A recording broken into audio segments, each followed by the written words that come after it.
The hearing will come to order.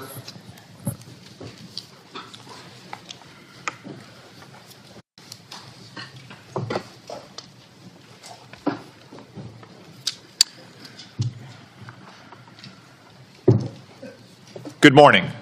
Welcome to the Senate Intelligence Committee Annual Worldwide Threats hearing. I'd like to begin by welcoming our esteemed panel of witnesses, the Director of National Intelligence, Tulsi Gabbard, the CIA Director, John Ratcliffe, the FBI Director, Kash Patel, the Director of the National Security Agency and Commander of U.S. Cyber Command, General Tim Hawk, and the Defense Intelligence Agency Director, Lieutenant General Jeffrey Kruse. Thank you all for your appearance. Thank you for your leadership. I also want to recognize the hard work and dedication of the thousands of men and women in our intelligence community whom you're here to represent today. Their successes are seldom celebrated. Their accomplishments are often unseen. But our nation is grateful to each one for the vital work they do to keep our nation safe, prosperous, and free. Our annual Worldwide Threats hearing allows for the American people to receive an unvarnished and unbiased account of the real and present dangers that our nation faces. As we will hear from our witnesses, many of the threats we face are truly existential. Communist China is actively working to replace the United States as the world's dominant superpower. China uses coercive military, economic, and influence operations, short of war, to shape a world favorable to its interests and hostile to ours.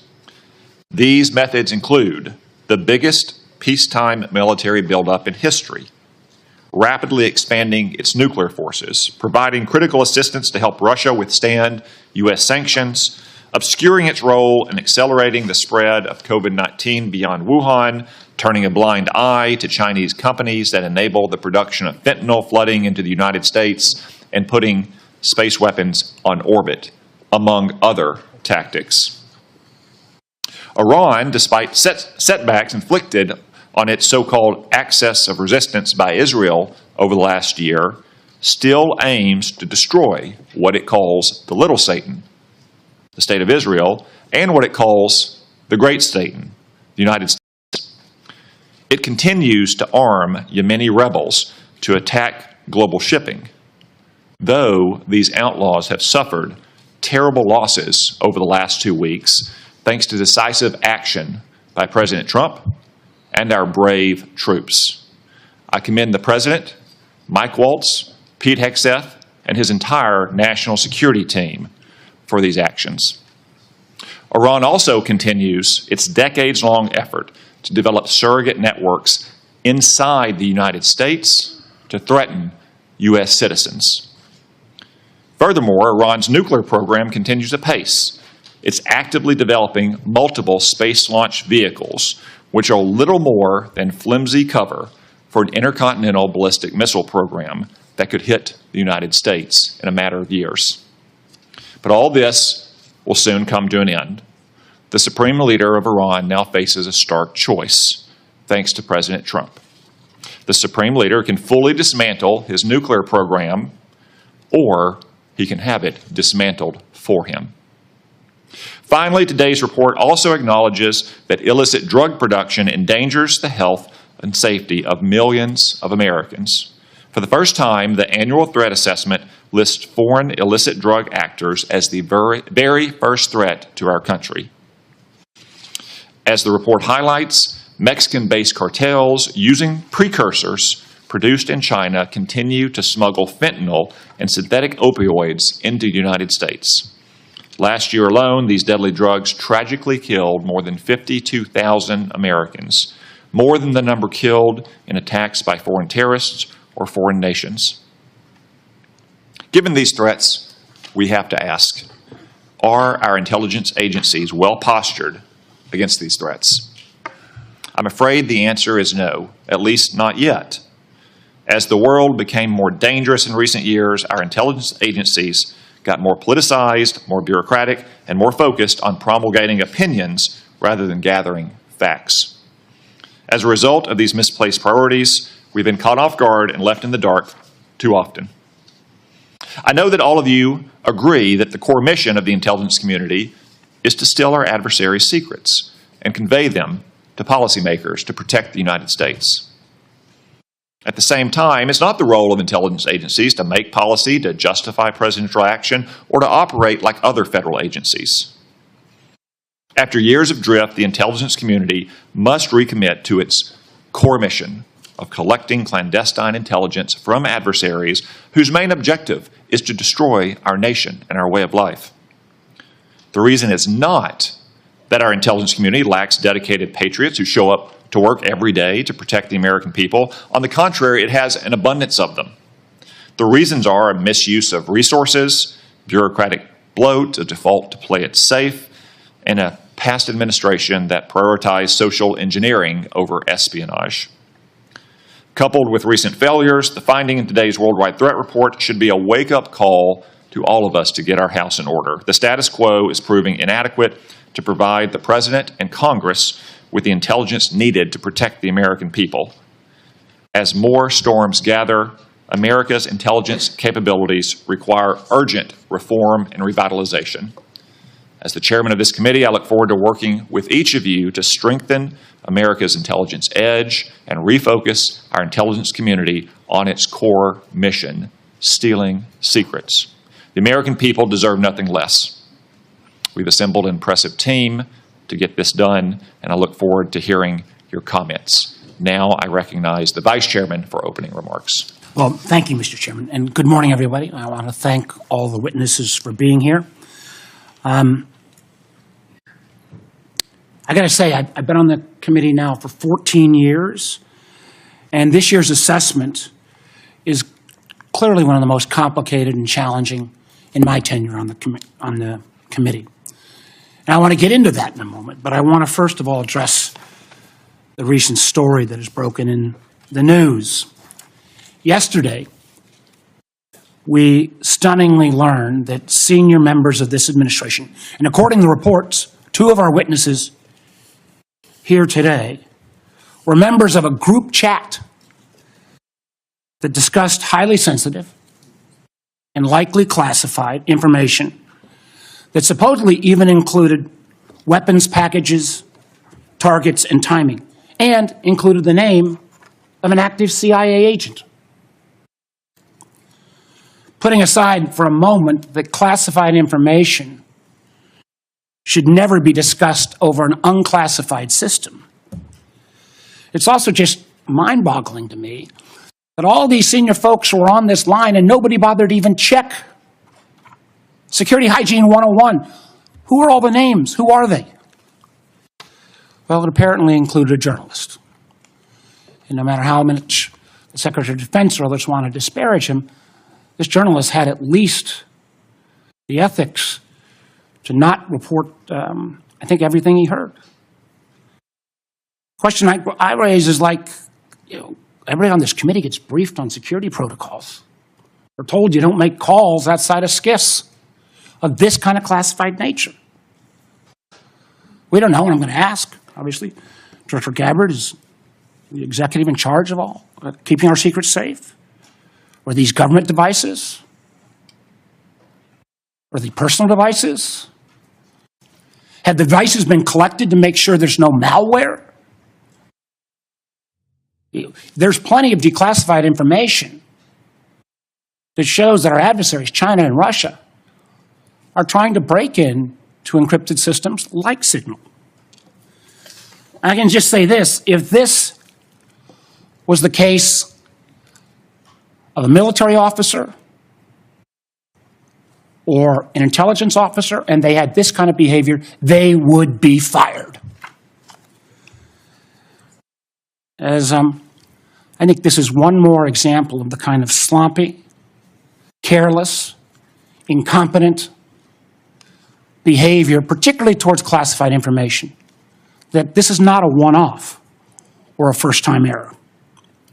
Let me take a couple minutes and review some of the other reckless choices that this administration has made regarding our national security. We all recall, it seems like it wasn't that long ago, but less than 2 months ago, In the first 2 weeks, the administration canceled all U.S. foreign assistance. Now, some may say, how bad can that be? It's foreign assistance.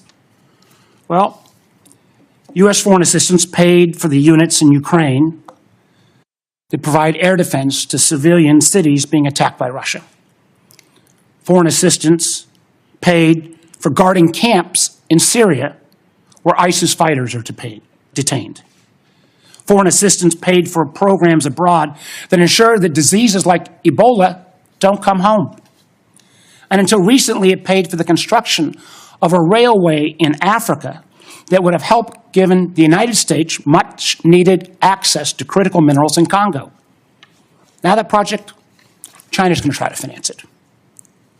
As well, in the first 2 weeks, Dr. Patel, the administration fired several of our most experienced FBI agents, including the head of the Criminal Investigative Division, the head of the Intelligence Division, the head of the Counterterrorism Division, the heads of the New York, Washington, and Miami field office, all individuals who were distinctly and directly responsible for helping to keep America safe. The irony in a little bit was the recently dismissed head of the Counterterrorism Division was involved in disrupting the ISIS attacks planned for Oklahoma City and Philadelphia and helped lead the effort to bring to justice the key planner of the Abbey Gate bombing in Afghanistan. It killed 13 U.S. servicemen and 150 civilians. That very Abbey Gate effort was actually praised by the president in his State of the Union address. Yet the administration's response to these agents, I believe, good works and years of service, was to force these folks out. It's hard to imagine how that makes our country safer. Nor can I understand how Americans are made more secure by firing more than 300 staff at the National Nuclear Security Administration, including those responsible for overseeing the security and safety of the nuclear stockpile. Or by ousting 130 employees at CISA, the agency directly responsible for trying to take on China's Salt Typhoon attack. Again, after Salt Typhoon, I would have thought folks on that group chat might have thought twice. Or how we made safer by sacking 1,000 employees at the CDC and NIH who are actually directly working on trying to keep our country safe from disease. Or by pushing out hundreds of intelligence officers. The amazing thing is that our intelligence officers, they're not interchangeable like a Twitter coder. These intelligence officers, our country makes $20,000 to $40,000 of an investment just in getting a security clearance. Literally goes into six figures when you take the training involved. Can anyone tell how firing probationary individuals without any consideration for merit or expertise is an efficient use of taxpayer dollars? And just to make clear that yesterday's story in The Atlantic was not this rookie one-off, it's a pattern. I want to acknowledge Director Radcliffe was not here in his position when this took place. But again, earlier in the administration, when a non-classified network was used, thereby exposing literally hundreds of CIA officers' identities, those folks can't go into the field now. How does that make our government more efficient? You know, again, this pattern of an amazing cavalier attitude towards classified information is reckless, sloppy, and stunning. And perhaps what troubles me most is the way the administration has decided that we can take on all of our problems by ourselves without any needs for friends or allies. I agree that we've got to put America's priorities first. But America first cannot mean America alone. The intelligence we gather to keep Americans safe depends on a lot of allies around the world who have access to sources we don't have. That sharing of information saves lives, and it's not hypothetical. We all remember, because it was declassified last year when Austria worked with our community to make sure to expose a plot against Taylor Swift in Vienna. That could have killed literally hundreds of individuals. However, these relationships are not built in stone. They're not dictated by law. Things like the Five Eyes are based on trust, built on decades. But so often that trust is now breaking literally overnight. Yet suddenly, and for no reason that I can understand, the United States is starting to act like our adversaries are our friends, voting in the UN with Russia, Belarus, and North Korea. That's a rogues gallery if I've ever heard of them. Treating our allies like adversaries, whether it's threats to take over Greenland or over the Panama Canal, destructive trade war with Canada, or literally threatening to kick Canada out of the Five Eyes. I feel our credibility is being enormously undermined with our allies, who I believe, and I think most of us on this committee, regardless of party, believes makes our country safer and stronger.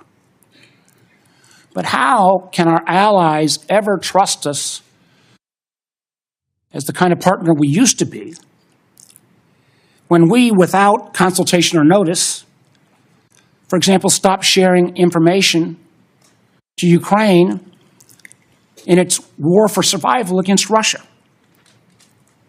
Or how can our allies not only not trust our government, but potentially not our businesses with such arbitrary political decisions? Let me give you a few examples. As a result of a lot of work from this committee and others in Congress, we made sure America's commercial space industry is second to none. From space to launch to commercial sensing and communications, the United States has taken a record lead. Yet overnight, this administration called into question the reliability of American commercial tech industry when Maxar and other commercial space companies were directed to stop sharing intelligence with Ukraine. I got to tell you, I've been a business guy, I can't say longer than being an elected official, but pretty close. That shockwave across all of commercial space, and frankly, not just commercial space, I've heard it from some of our hyperscalers in the tech community, has sent an enormous chill. Who's going to hire an American commercial space company, government or foreign business, with the ability to have that taken down so arbitrarily? And it's not just in the case of commercial space. We've seen that Canada, Germany, Portugal have all been saying they're rethinking buying F-35s. I've heard from Microsoft and Google directly and Amazon that they're having questions about whether they can still sell their services. We've also seen foreign adversaries and friends take advantage of this rift in our national security areas and our scientists. Germany has already put out ads trying to attract some of our best scientists who've been rifted. And the Chinese intelligence agencies are posting on social media sites in the hopes of luring individuals with that national security clearance who've been pushed out, perhaps arbitrarily, to come into their service. So no, the Signal fiasco is not a one-off. It is unfortunately a pattern we're seeing too often repeated. I fear that we feel the erosion of trust from our workplace, from our companies, and from our allies and partners can't be put back in the bottle overnight. Make no mistake, these actions make America less safe. Thank you, Mr. Chairman. Before I turn to the witnesses' hearing, I want to welcome everyone in our large audience today.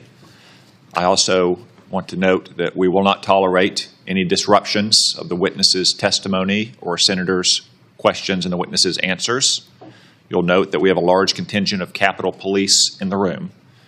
Any disruptions, either opposed or in favor to the witnesses, will result in prompt removal from the hearing room, and my encouragement to the U.S. Attorney to throw the book at the person disrupting the hearing. No offense, but we all came to hear the witnesses, no one else in the room. Director Gabbard, I understand you'll make a statement for the panel of witnesses. Thank you, Mr. Chairman, Vice Chair, members of the committee. Thanks for the opportunity for us to be here to present you the intelligence community's 2025 annual threat assessment. I'm joined here this morning by my colleagues from the CIA, DIA, FBI, and NSA. Our testimony offers the collective assessment of the 18 U.S. intelligence elements making up the U.S. Intel community and draws on intelligence collection and information available to the IC from open source and private sector and the expertise of our analysts. This report evaluates what the IC assesses most threatens our people and our nation's ability to live in a peaceful, free, secure, and prosperous society. As you know, we face an increasingly complex threat environment that is threatening us here at home and our interests abroad. I'll begin by focusing on what most immediately and directly threatens the United States and the well-being of the American people: non-state criminal groups and terrorists putting American lives and livelihood at risk. Then I'll focus on the key nation states who have the capability to threaten the interests of the United States. In this complex environment, non-state and state actors are able to exploit or take advantage of the effects of each other's activities.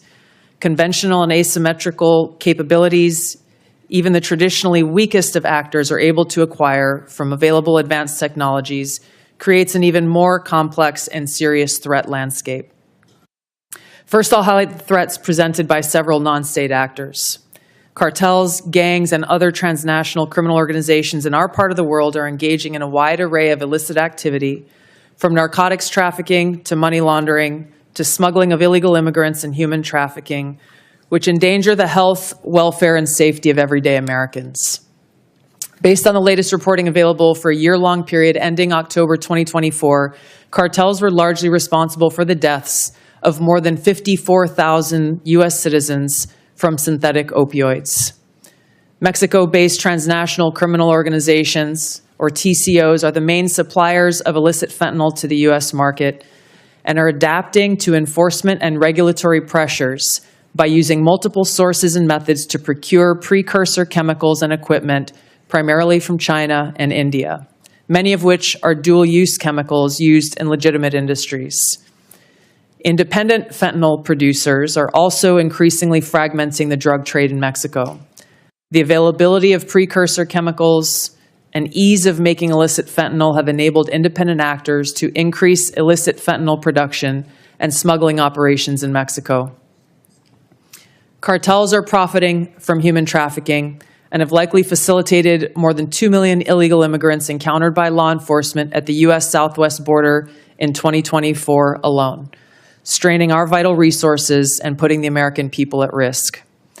Criminal groups drive much of the unrest and lawlessness in the Western Hemisphere. They also engage in extortion, weapons and human smuggling, and other illicit and dangerous revenue-seeking operations, including kidnappings for ransom, forced labor, and sex trafficking.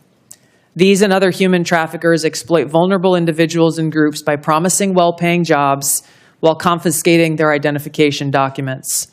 They operate in the shadows, exploiting lawlessness in various areas and using coercion and intimidation to control their victims. While these key drivers of migrants are expected to persist, heightened U.S. border security enforcement and deportations under the Trump administration are proving to serve as a deterrent for migrants seeking to illegally cross U.S. borders. U.S. Border Patrol apprehensions along the southwest border in January 2025 dropped 85% from the same period in 2024. Transnational Islamist extremists such as ISIS and Al-Qaeda and affiliated jihadi groups continue to pursue, enable, or inspire attacks against the United States and our citizens abroad and within the homeland to advance their ultimate objective of establishing a global Islamist caliphate. This includes heightened efforts to spread their ideology to recruit and radicalize individuals in the U.S. and the West.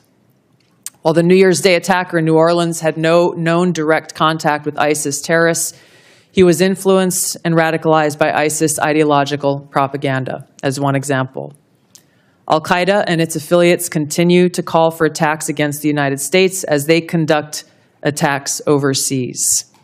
These jihadist groups have shown their ability to adapt and evolve, including using new technologies and tactics to spread their ideology and recruit new followers.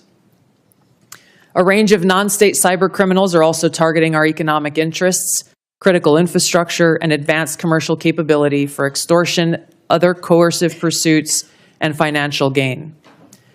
These actors use a variety of tactics, including phishing, ransomware, and denial of service attacks, to disrupt our systems and steal sensitive and lucrative information using available technologies and U.S. cyber vulnerabilities. Ransomware actors last year, for example, attacked the largest payment processor for U.S. healthcare institutions. And another set of criminal actors conducted cyber attacks against U.S. water utilities. Some of these non-state cyber actors also operate as proxies for or emulate similar activities carried out by major state actors. While these non-state cyber actors often seek financial and intellectual property gains, they also carry out cyber operations for espionage purposes, targeting our critical infrastructure. Turning to key state actors, the IC sees China, Russia, Iran, and North Korea engaging in activities that could challenge U.S. capabilities and interests, especially related to our security and economy. These actors are in some cases working together in different areas to target U.S. interests and to protect themselves from U.S. sanctions. At this point, the IC assesses that China is our most capable strategic competitor. Under the leadership of President Xi Jinping, the People's Republic of China seeks to position itself as a leading power on the world stage, economically, technologically, and militarily. Beijing is driven in part by a belief that Washington is pursuing a broad effort to contain China's rise and undermine CCP rule. China's most serious domestic challenge is probably China's slowing economy and potential instability if socioeconomic grievances lead to large-scale unrest. Growing economic tensions with the United States and other countries could also weigh on China's plans for economic growth and domestic job creation. China's military is fielding advanced capabilities, including hypersonic weapons, stealth aircraft, advanced submarines, stronger space and cyber warfare assets, and a larger arsenal of nuclear weapons. While it would like to develop and maintain positive ties with the United States and the Trump administration to advance its interests and avoid conflict, China is building its military capability in part to gain advantage in the event of a military conflict with the United States around the issue of China's efforts toward unification with the Republic of China, or Taiwan. China's military is also expanding its presence in the Asia-Pacific region with a focus on disputed territorial claims in both the East China and South China Seas. Beijing is advancing its cyber capabilities for sophisticated operations aimed at stealing sensitive U.S. government and private sector information and pre-positioning additional asymmetric attack options that may be deployed in a conflict. China's cyber activities have been linked to multiple high-profile breaches, including last year's massive compromise of U.S. telecom infrastructure, commonly referred to as Salt Typhoon.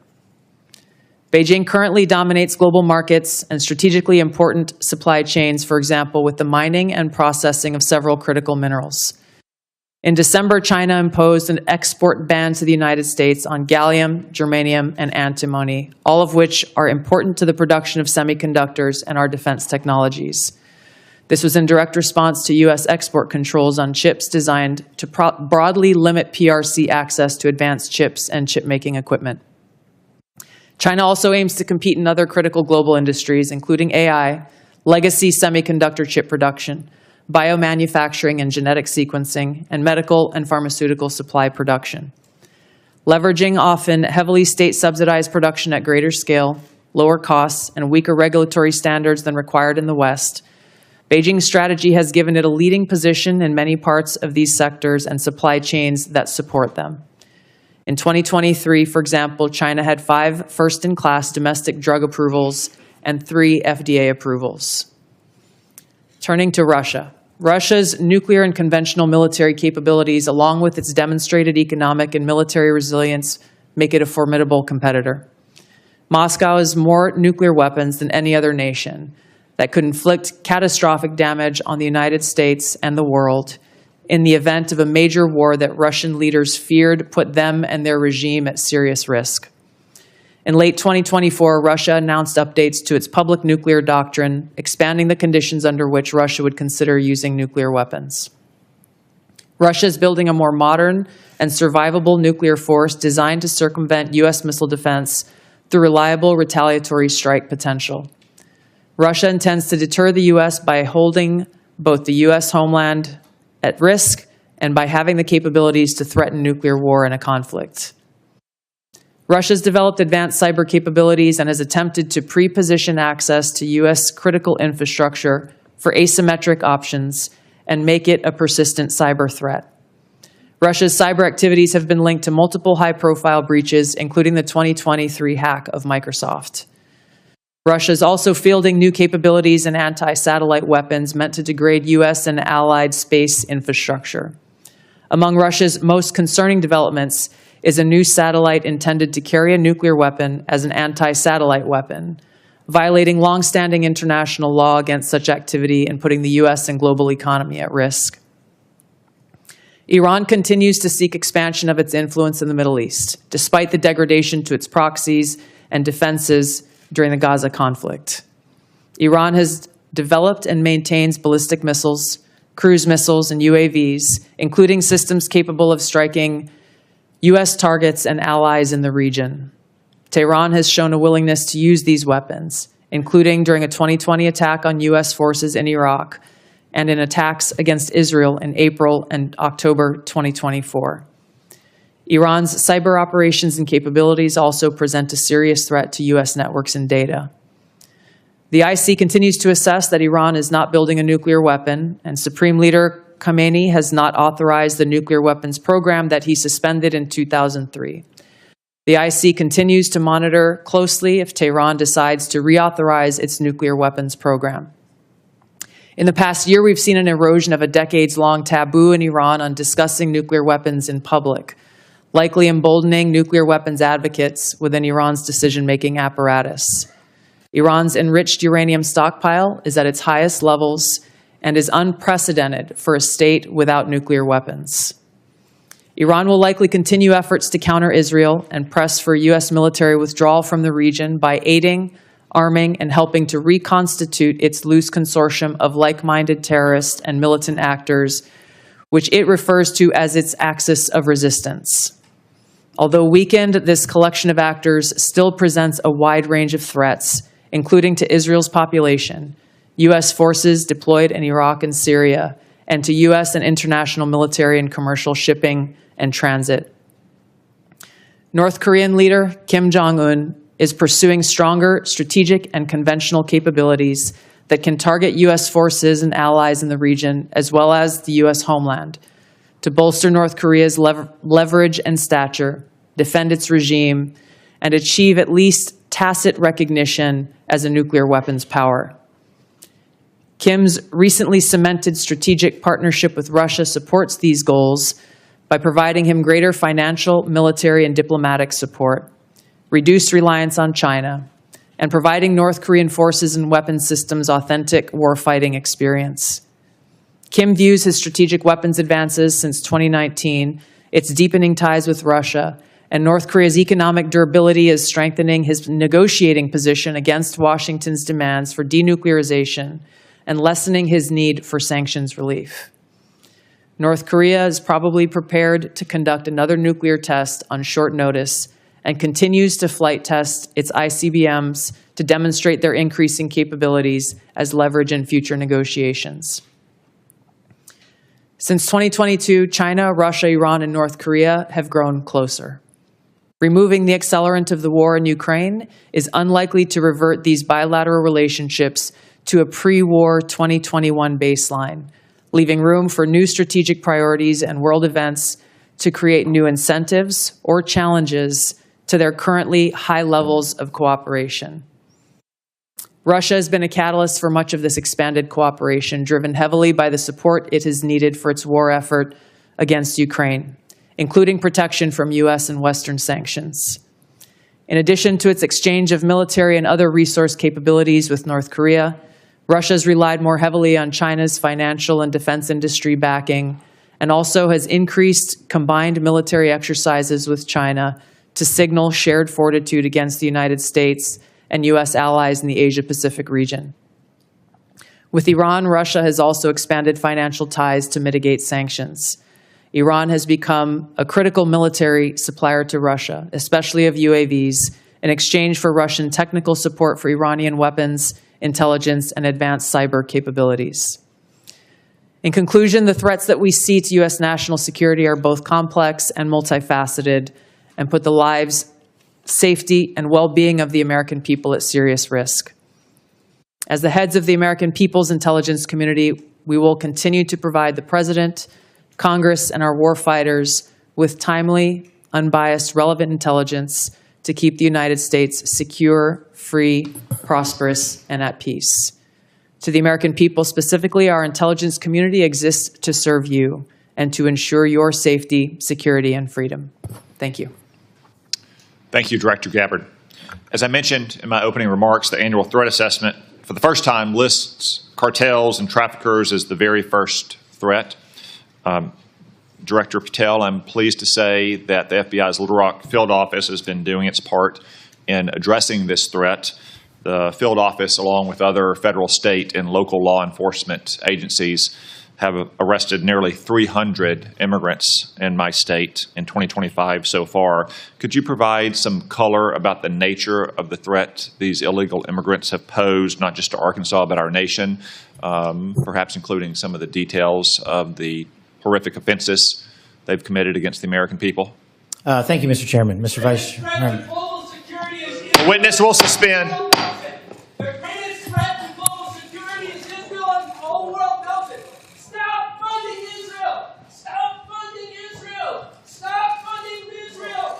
Stop funding Israel! So that protester was a Code Pink lunatic, saying the greatest threat to world peace is funding Israel. I will observe, for the benefit of the audience here and on television, that Code Pink is funded by Communist China as well, which simply illustrates, speak up now if you want to be removed as well, whoever's saying that.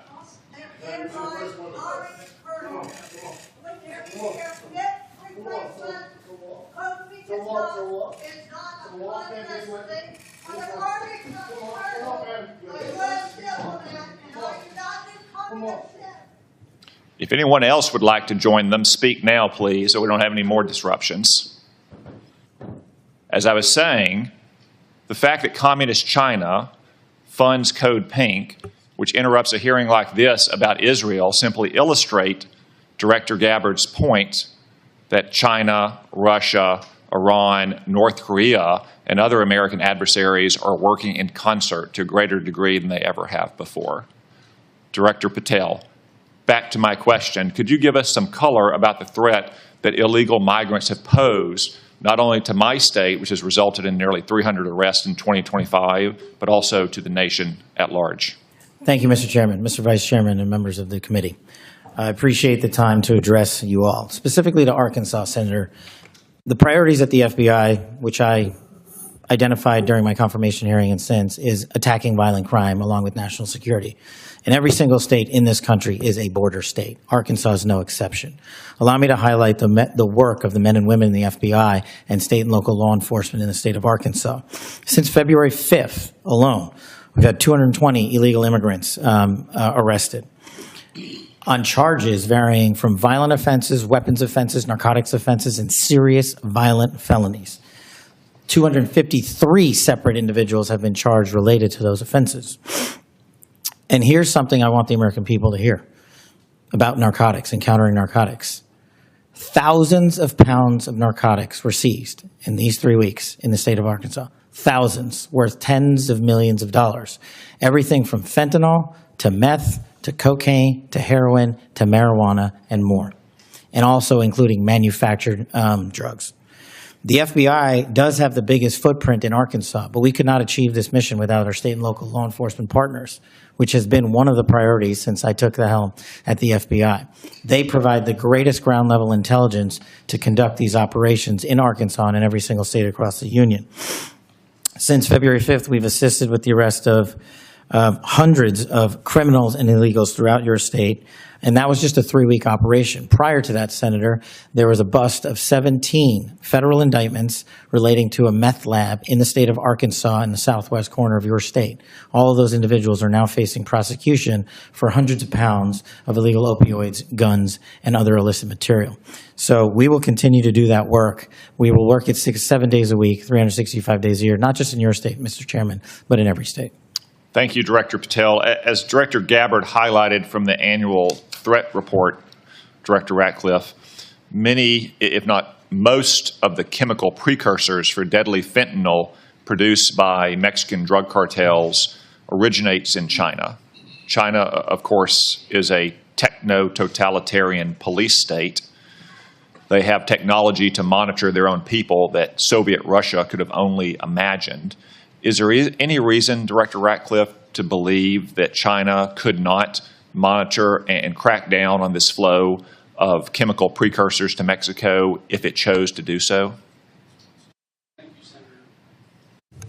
Thank you, Senator, for the question.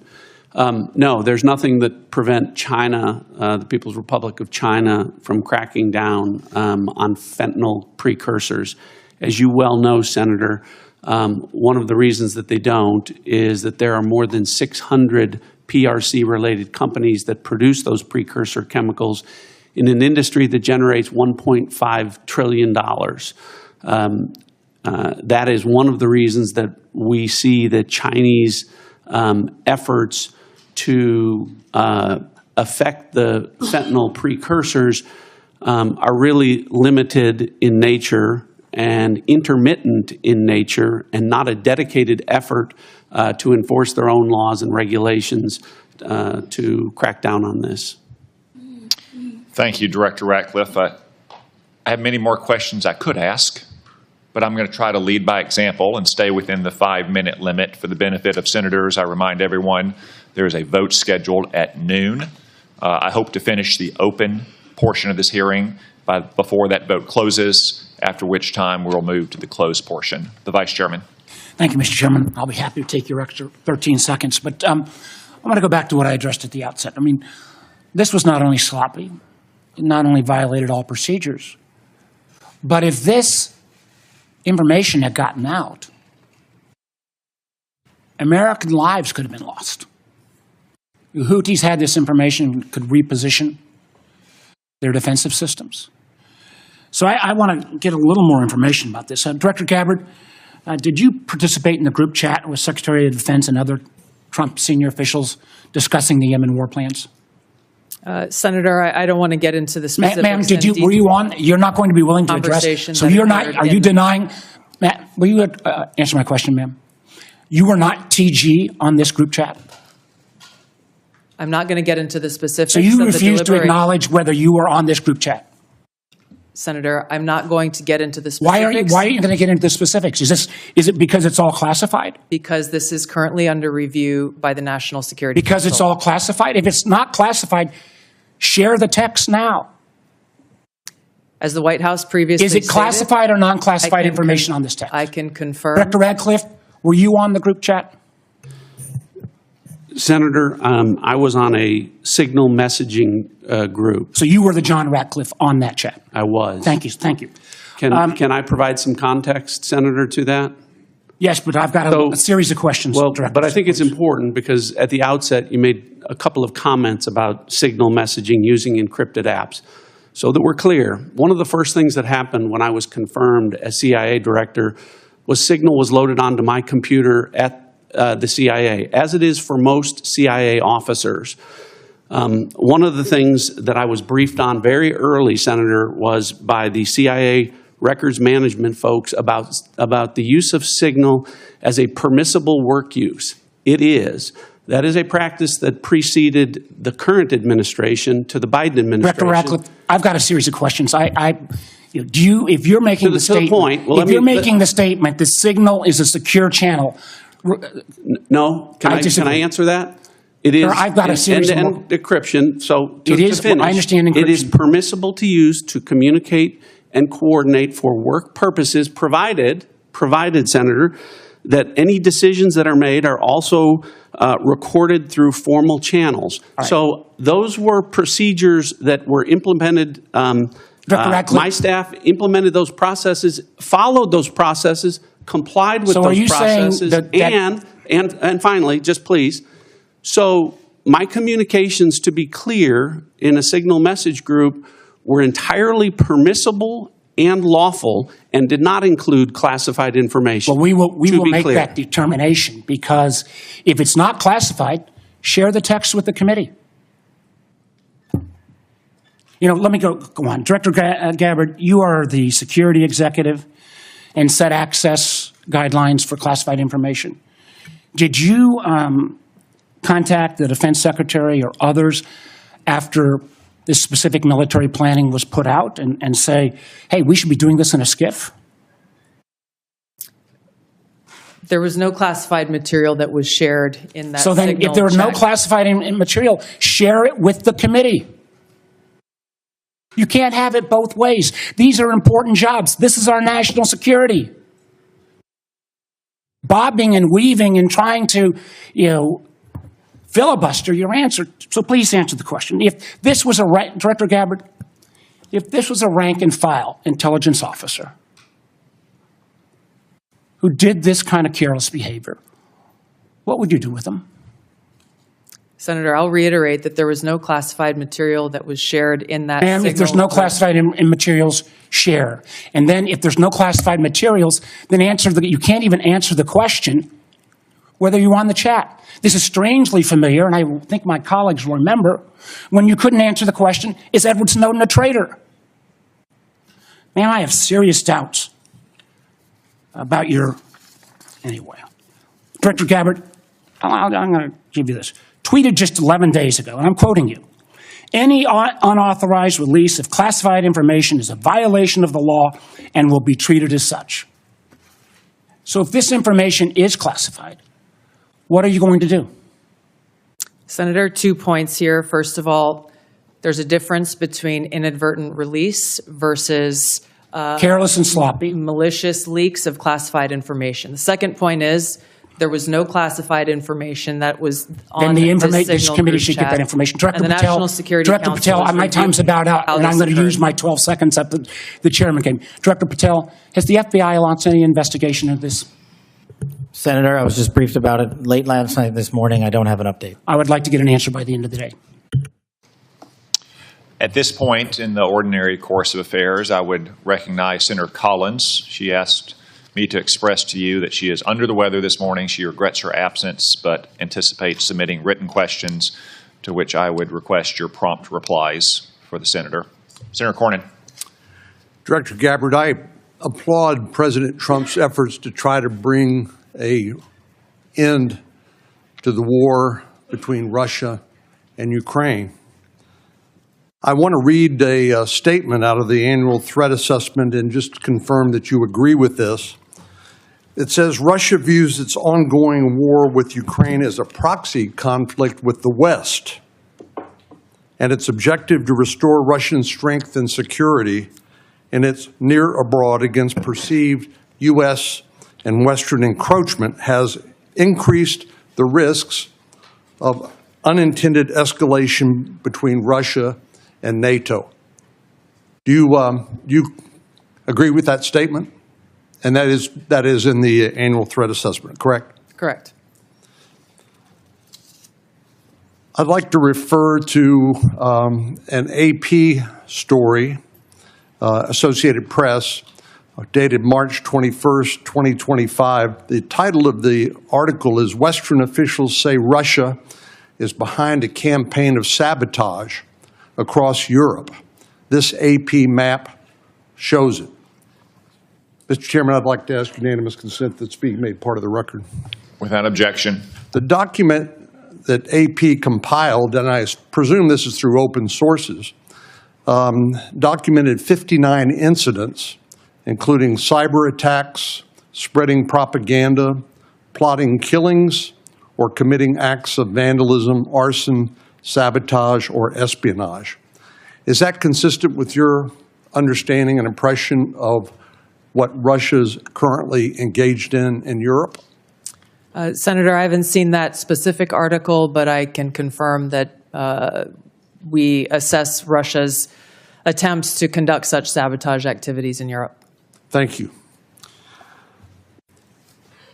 One of the things that I'm most concerned about following some of the discussions between Russia and Ukraine and the United States and our other allies, obviously, as I said, peace between Ukraine and Russia is the desirable end state. I think you'd have to be crazy to say otherwise. But I also want to talk a little bit about the unexpected or maybe unintended consequences of European insecurity. I know the incoming Chancellor of Germany has talked about the possibility that Germany might share its nuclear weapons with Ukraine and suggested that the UK would be part of that. I know that Poland has talked about acquiring nuclear weapons, and perhaps other European countries to make up for what they view as a receding of the American umbrella of protection. General Krause, what would be the result of a proliferation of nuclear weapon-armed countries in Europe if, in fact, that would occur as a result of the perception of European insecurity? Senator, thank you for the question. One of the things that the intelligence community works very hard on is to understand who has nuclear weapons throughout the planet. And as discussed in the opening statements, both by the chair and by Director Gabbard, the proliferation and the increase in the types and the lethality of nuclear weapons is one of the things that we have to track and we as a nation are going to have to face. It has changed dramatically in the last 5 years and will continue to change over the next 5 years. The addition of additional countries which have their own deterrence policies and will act in a nuclear dialogue, or the presence of those weapons, the security of those weapons, the movement and the threat of use of those weapons complicates the environment by which all of us will operate and will complicate all of the decisions by which all future conflict and the political decisions that we support of the decision makers. It makes the world a more dangerous place, does it not? Senator, yes, it does. And just by way of history, Ukraine used to have the third largest arsenal of nuclear weapons on the planet. But as a result of negotiations between Russia and Ukraine and the United Kingdom, the Budapest Memorandum documented a commitment by Russia and the United States to protect the territorial integrity of Ukraine in exchange for them giving up their nuclear weapons. Did I correctly summarize the content of the Budapest Memorandum back in 1994? Yes, Senator, you did, and Ukraine willingly gave up its weapons for the protection of others. Thank you very much. Senator Wyden. Thank you, Mr. Chairman. And obviously, my colleagues and I feel very strongly about the war planning meeting over unclassified phones. Obviously reckless, obviously dangerous. Both the mishandling of classified information and the deliberate destruction of federal records are potential crimes that ought to be investigated immediately. And I want to make clear that I'm of the view that there ought to be resignation, starting with the National Security Advisor and the Secretary of Defense. Director Ratcliffe and Director Gabbard, have you participated in any other group chats with senior Trump administration officials in which classified information was shared using phones that weren't cleared for such information? Question for the two of you. Senator, thank you for the question. I haven't, your question was, have I participated in any other group chats sharing classified information? To be clear, I haven't participated in any signal group messaging that relates to any classified information at all. Okay. Director Gabbard? Senator, I have the same answer. I have not participated in any Signal group chat or any other chat on another app that contained any classified information. Yeah, and I just think it's important to follow through here. Would the two of you cooperate with an audit to confirm that that is that is the case? I have no objection. Senator, I'll certainly comply with any follow-up that the National Security Council would deem appropriate. But again, to be clear, the use of signal message end-to-end encryption applications is permissible and was, in this case, used permissibly, at least to my understanding, and in a lawful manner. The seriousness of this is so clear. That's why I want to have an audit, and both of you gave me an answer indicating that you would be open to that, and I appreciate it. Director Patel, you weren't in this particular group chat, but have you participated in any chats on unclassified phones with other administration officials relating to national security? And if so, on what other topics? Thank you for your question, Senator, and not that I can recall. Okay. Question I have for you, Director Gabbard, involves this question of Elon Musk wasn't going to see the military's China war plans because he said he, quote, has business in China and he would be susceptible perhaps to that. That was his comment. So as DNI, you're responsible for security clearance policies across the government. Under your watch, how are you going to go about carrying out this obligation? Because I think it obviously is a very significant one in terms of American national security.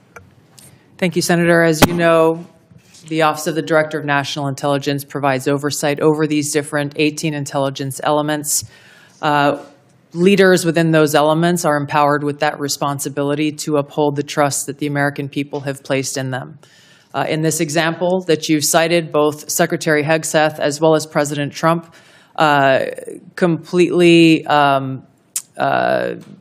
denied the assertion that Elon Musk was going to receive any kind of classified war plan brief pertaining to China or any other country. So on the question of whether the president has the prerogative to get clearances is really the area that I want to touch on, because you're formally responsible for security clearance policies, and that's why I'm asking about it. So can a president decide who gets the clearance? Yes. So what about your role? You're formally responsible for security clearance policies. That is also true. So how do we resolve it? President just gets his way. The elected president and commander-in-chief has the authority to provide a security clearance to those who he deems necessary. Mr. Chairman, and to the ranking member, I think we have to have a further discussion on this and figure out what the ground rules, are. I think it's clear what the director says. I just think we need more clarity, because I think you have the formal responsibility for security clearances, and now we've heard that this somehow is going to be the president's project, and I think we ought to have further discussions. Thank you, Mr. Chairman. Senator Langford. Mr. Chairman, thank you. Thank you to all of you and your service to the country. It matters. There are a lot of citizens of our country right now that have much greater security in their life because of the work that you do and the people that are working around you do. So I just want to say I appreciate that. For the folks in Oklahoma, they would definitely want me to be able to say thank you for your service. Let me ask a couple of questions on this. Director Gabbard, let me start with you on this. Iran has been listed as one of the top sponsors of terrorism for a very long time. They are the primary armors of Hezbollah, of Hamas, of the Houthis. They're arming the Russians to be able to kill Ukrainians. They continue to be able to destabilize the region. And just in the recent days, when many nations in the Gulf region have talked about how to provide greater stability, Iranian leadership stepped out and made very clear statements. They want a one-state solution for Israel, and it's to drive out all Jews. So this continues to be an issue not just for the region, but for Americans in particular. So my question is on this is the sanctions and the effect of sanctions, what we know about the Iranian response. Under the Biden administration, those sanctions will turn down, where, quite frankly, Iran has been able to sell $90 billion in oil on the global market to be able to rearm itself and all the others around the region. Now sanctions are now going back on to Iran again. What do we know about the effect of those sanctions? Thank you, Senator, for the question. These sanctions have just begun to be reinstated, so the full effects have not yet borne fruit. But the message that the president has sent with his maximum pressure campaign is certainly heard. As the chairman mentioned in his opening remarks, President Trump recently sent a letter to the leader of Iran expressing his interest in direct talks in order to try to de-escalate and to prevent war, prevent Iran from gaining a nuclear weapon, but also stated that there would be military consequences if there was no direct negotiations. So President Trump is continuing to carry out his vision and mission of peace through strength, acting in the best interests of the American people. We will see what choices are made from here. Okay, thank you. Director Patel, during the last administration and the very open border policy that they had, we had some years, including 2022 and 2023, where there were 70,000 individuals that were released into the country that were identified as special interest aliens. This is something this committee and the Homeland Security Committee tried over and over again to get details on. The Biden administration was unwilling to be able to share any of the details on the special interest aliens, led to a great amount of frustration. The comment came often back to us is that FBI is going to track all these individuals and to be able to identify them, even though it was 70,000 a year that were coming into the country. You just walked into this position and trying to get your feet on the ground in so many different issues that are outstanding on that. I raised to you the issue of individuals that are currently illegally present in the country going through a process but are listed as special interest aliens. By definition from the administration, those are individuals that we don't know their level of risk, but they're considered a national security risk, but we don't know anything else about them from there. So how are you trying to get on top of the number of people that are criminal aliens in the country, but also these special interest aliens that come from terrorist areas? Thank you, Senator. Appreciate your question. As far as the FBI is concerned, you hit on it. Criminal. So we are focused across our interagency partners at DHS, ICE, CBP, CISA, and elsewhere to identify through our information sharing networks that we have stood up with state and local law enforcement to provide us the details on any criminal evidence relating to any of the individuals you highlighted. And if there's a nexus there, a case will be opened, by the line agents who predicated lawful and factual basis to do so. And we will further refer that matter to the Department of Justice for prosecution. We are reviewing all of these cases anew, and we will report back to you, Senator, with some fidelity on the outcome of that process. Okay, thank you. Are you getting good feedback from social media technology companies and cooperation from them on illegal activities that are promoted on their site? All the different sites have rules and standards for what can and can't be done on that. But for instance, in the border areas, many of the sites are allowing child trafficking, or they're allowing basically the hiring of Americans to come be drivers and such, and they know this is being circumvented. Are they working with you on that to be able to take illegal content off their sites? Thank you, Senator. And we have engaged directly at the top levels of all the private sector software communities and social media companies, and they have been very helpful because they have been told that this is a priority for me at the FBI to work with them because they have so much information to share back with us. Now, that's, of course, just on the public systems. We're not talking about the dark net. Thank you. Thank you, Mr. Chairman. Senator Heinrich. Thank you, Chairman. Director Ratcliffe, I want to start with you. Who determined that the content of this discussion on Signal was not classified?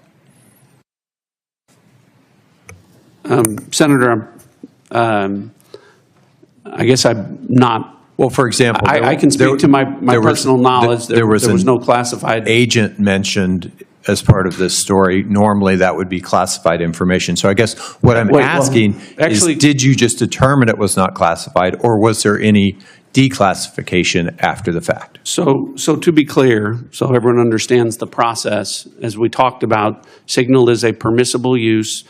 I Has been understand used that. at the CIA, has been approved by the White House for senior officials. And has been appropriate for many conversations. and recommended by CISA for high-level officials who would be targeted by foreign adversaries to use end-to-end encrypted apps whenever possible, like Signal.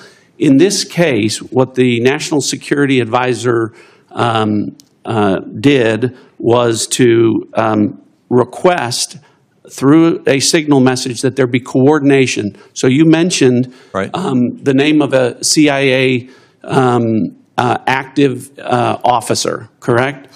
So I didn't mention the name. You didn't mention the name. Existence of that. And in the article, the implication was that somehow that was improper.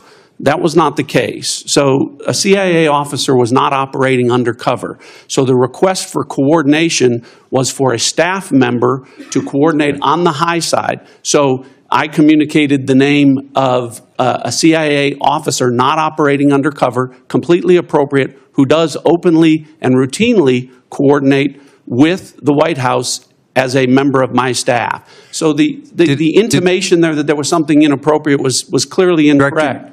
Did it occur to you that given the sensitive nature of this discussion, that it could just move to the high side? So that was clearly, Senator, I think the intent was that this was initially set up by the National Security Advisor with the instruction that send a point of contact, and then you will be provided with information further on the high side for high side communication. So I think clearly it reflects that the National Security Advisor intended this to be, as it should have been, a mechanism for coordinating between senior level officials, but not a substitute for using high side or classified communications for anything that would be classified. And I think that that is exactly what did happen. So I'm curious, did this conversation at some point include information on weapons packages, targets, or timing? Not that I'm aware of. Director Gabbard, same question. Same answer, and defer to the Department of Defense on that question. Well, those are two different answers, but you're saying that was not part of the conversation? That's my knowledge. The precise operational issues were not part of this conversation? Correct. Okay. I want to ask you, Director Gabbard, something on a very different track here, which is I very much agree with the conclusion of the ATA that foreign illicit drug actors are a major threat in the United States, and many of you have spoken to this today. Is the IC wrong in its omission of Canada as a source of illicit fentanyl in the ATA? I was surprised, given some of the rhetoric, that there is no mention of Canada in the ATA. Senator, the focus in my opening and the ATA was really to focus on the most extreme threats in that area. And our assessment is that the most extreme threat related to fentanyl continues to come from and through Mexico. So the president has stated that the fentanyl coming through Canada is massive, and actually said it was an unusual and extraordinary threat. And that was the language that was used to justify putting tariffs on Canada. I'm just trying to reconcile those two issues. Is it an unusual and extraordinary threat, or is it a minor threat that doesn't even merit mention in the annual threat assessment? Senator, I don't have the numbers related to Canada in front of me at this time. I'd like to get back to you on the specifics of that answer. It's less than 1% of the fentanyl that we are able to interdict. But if you have different information, I would very much welcome that. Senator Budd.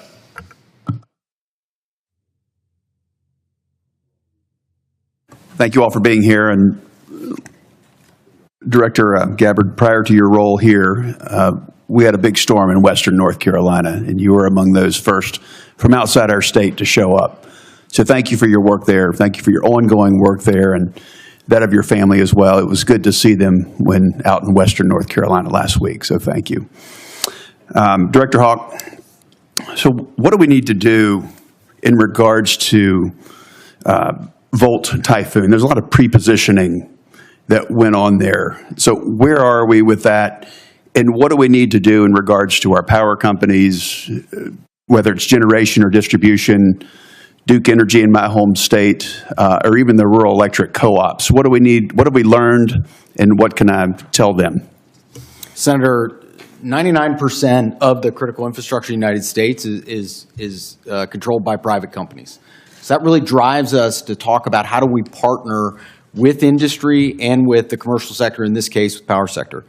Volt Typhoon began when industry came to the intelligence community and said, we're seeing anomalous activity, can you help us gain context? And we were able to bring context to that to be able to understand what the threat was and then to ultimately be able to identify who was behind that threat. Since that time, we've continued to work very closely with industry to be able to determine what are the right ways for us to be able to pursue these threats within networks to enable the interagency, to enable our partners and industry to be able to pursue them. That's the approach we have to take. It is a collaboration between the government and industry to be able to eradicate these threats and we have continued to pursue them together since our first identification and notification that we did related to this particular threat. Thank you. What have you done on the offensive side here in regards to, I think there were three, Salt Typhoon, Volt Typhoon, and even Flax Typhoon. Maybe there were others, but those are the three that are known. Senator, I've been given really clear guidance in terms of what the Secretary of Defense expects in terms of our aggressive approach to be able to restore deterrence, and I look forward to talking with you about that in the closed hearing. Look forward to that. Directors Gabbard and Ratcliffe and Patel, thank you all again for being here. So as you're all keenly aware, Section 702 of FISA is an extremely useful authority to help keep our nation safe. I also know that we need to rebuild American people's trust and confidence that such authorities are not being misused by the intelligence community to unlawfully target Americans. So since taking over your respective agencies, can you tell me and tell the American people how effective the recent changes have been in protecting privacy and civil liberties of each and every Americans? And then, if you will, comment on how useful the authority is in generating intelligence that actually protects the homeland. We'll start with you, Director Gabbard.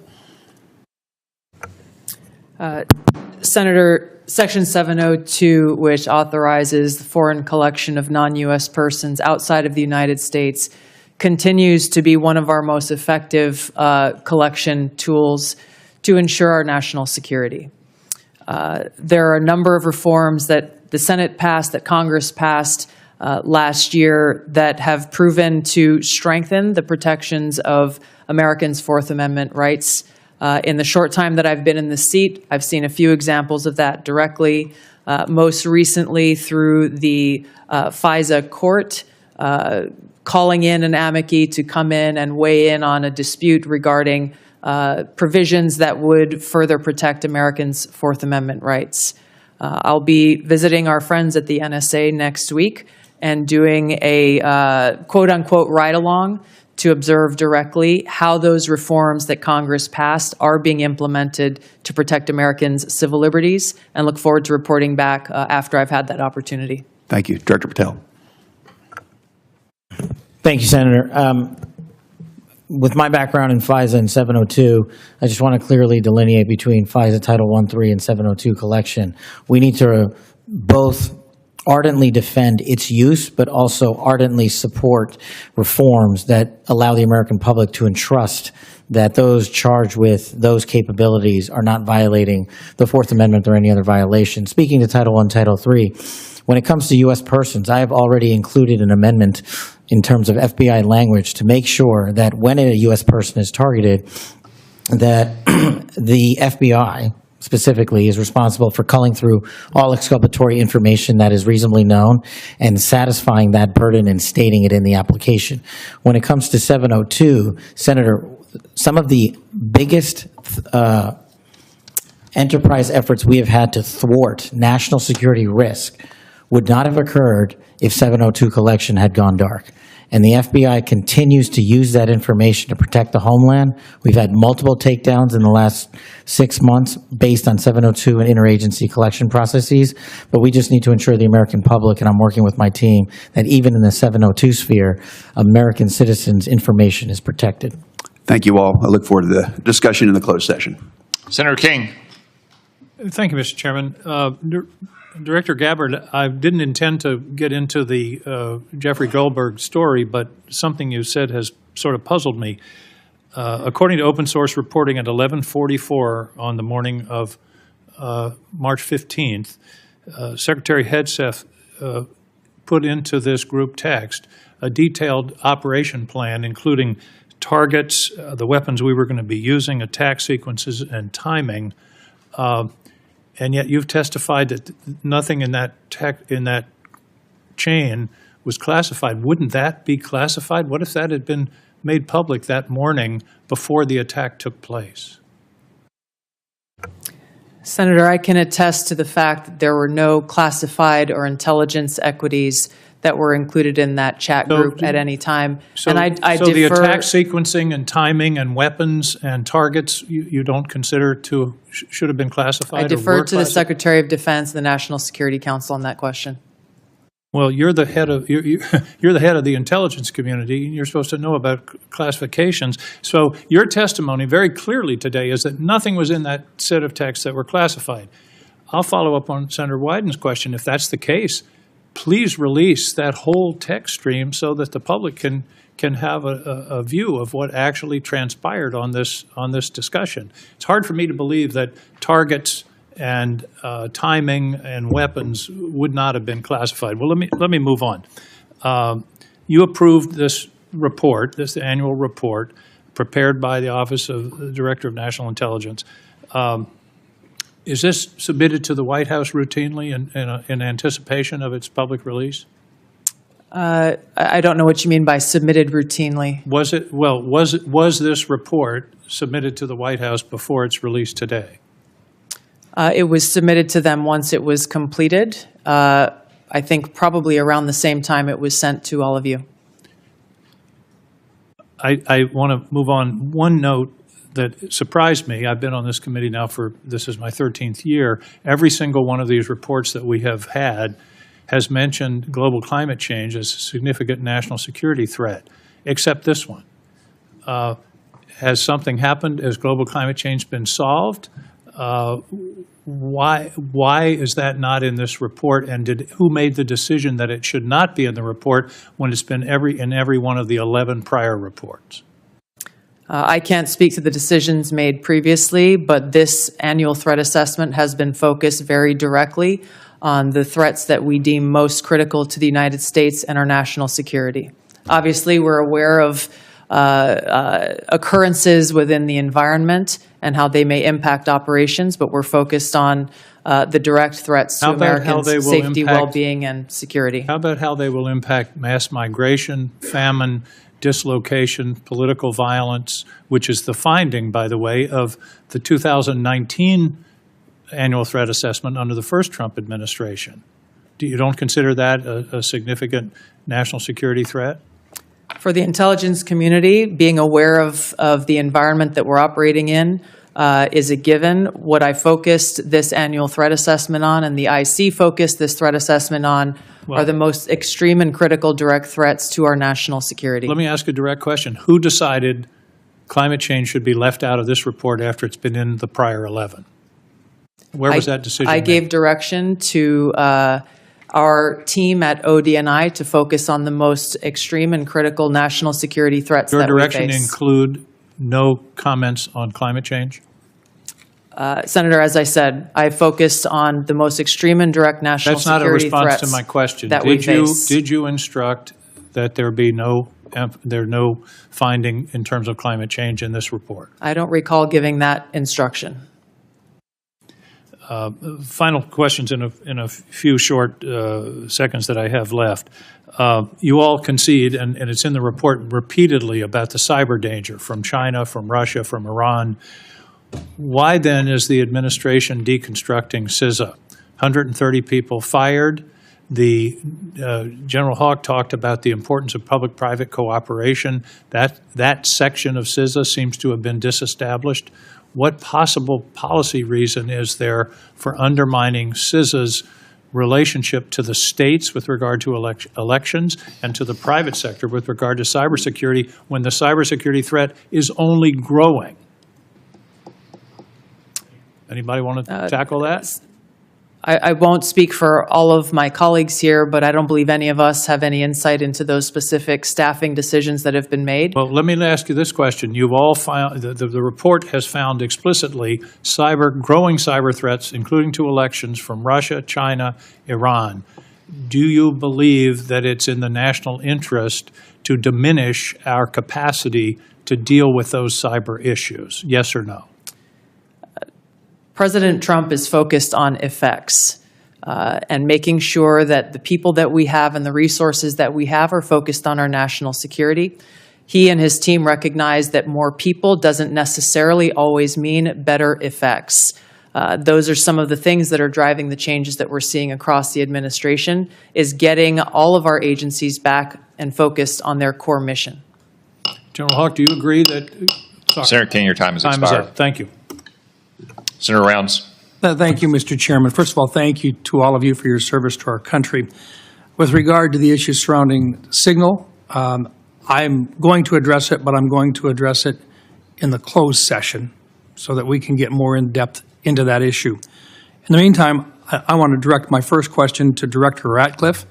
As the debate continues in Washington regarding spectrum, what can you share in this unclassified setting regarding the critical nature of spectrum to national security interests generally? Thanks for the question, Senator. I know this is an issue of great interest to the Senate, and the potential auction of commercial space on spectrum. Those, as you correctly point out, the discussions about spectrum, I will start out by saying there are national security implications from such an auction were to take place to both the DoD and the IC.